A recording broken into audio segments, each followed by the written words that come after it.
കണ്ണനെ കണി കാണാൻ കണ്ണൻ്റെ കണി കാണാൻ കണ്ണടച്ചുറങ്ങേണം നിന്മലർ കണ്ണടച്ചുറങ്ങേണം.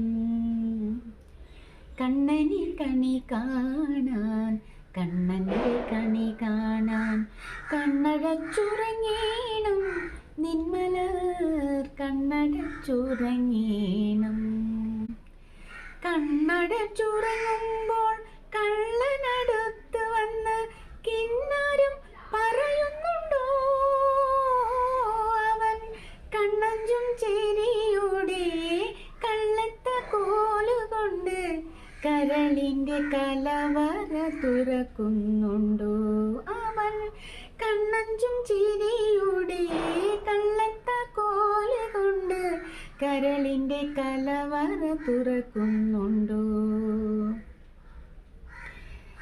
വിഷു, വിഷുവും വിഷുവത് എക്വിനോക്സ് എന്ന സംസ്കൃത പദത്തിൽ നിന്നാണ് വിഷു എന്ന പദം മലയാളികൾ ഉപയോഗിച്ചു തുടങ്ങിയത്.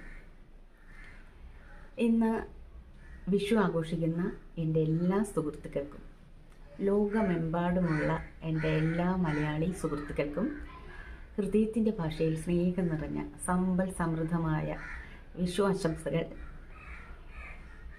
വിഷു എന്ന വാക്കിൻ്റെ അർത്ഥം തന്നെ തുല്യമായത് എന്നാണ്. സാധാരണയായി മേടമാസത്തിലും തുലാമാസത്തിലുമാണ് രാവും പകലും ഒരേ ദൈർഘ്യം ഉള്ളതായി തീരുന്ന പ്രതിഭാസം. നമ്മളതിനെ വിഷു എന്ന് പറഞ്ഞ് ആഘോഷിക്കുന്നു. വിഷുവിനെ സംബന്ധിച്ച് മലയാളികൾക്ക് ഒരുപാട് ഗ്രഹാതുരത്വം ഉണർത്തുന്ന സ്മരണകളാണുള്ളത്. കണി കാണുക, കൈനീട്ടം കൊടുക്കുക, കോടി ഉടുക്കുക, വിഷു സദ്യ ഉണ്ടാക്കുക, അത് കുടുംബാംഗങ്ങളോടൊപ്പം പങ്കിടുക, അങ്ങനെ ഒരു സമൃദ്ധിയുടെയും സമ്പത്തിൻ്റെയും സാഹോദര്യത്തിൻ്റെയും സന്തോഷത്തിൻ്റെയൊക്കെ അടയാളങ്ങളായിട്ടാണ് മലയാളികൾ വിഷു ആശംസിക്കുന്നത്. നമ്മുടെ കാർഷിക സംസ്കാരത്തിൻ്റെ ഭാഗമായ വിഷു മനുഷ്യനും പ്രകൃതിയും തമ്മിലുള്ള അഭേദ്യമായ ബന്ധത്തെയാണ് സൂചിപ്പിക്കുന്നത്. അപ്പോൾ ഒരിക്കൽ കൂടി വിഷു ആഘോഷിക്കുന്ന എല്ലാ പേർക്കും, എൻ്റെ ചാനലിനെ സപ്പോർട്ട് ചെയ്യുന്ന എല്ലാ പേർക്കും തന്നെ ഒരിക്കൽ കൂടി എൻ്റെ വിഷു ആശംസകൾ.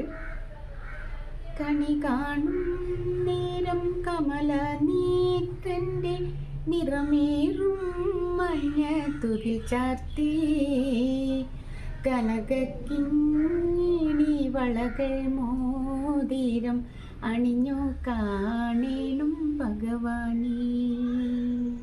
കണി കാണും നേരം കമല നേത്രൻ്റെ നിറമേറും മഞ്ഞ തുകിൽ ചാർത്തി കനകക്കിങ്ങിണി വളകൾ മോതിരം അണിഞ്ഞു കാണേണം ഭഗവാനീ.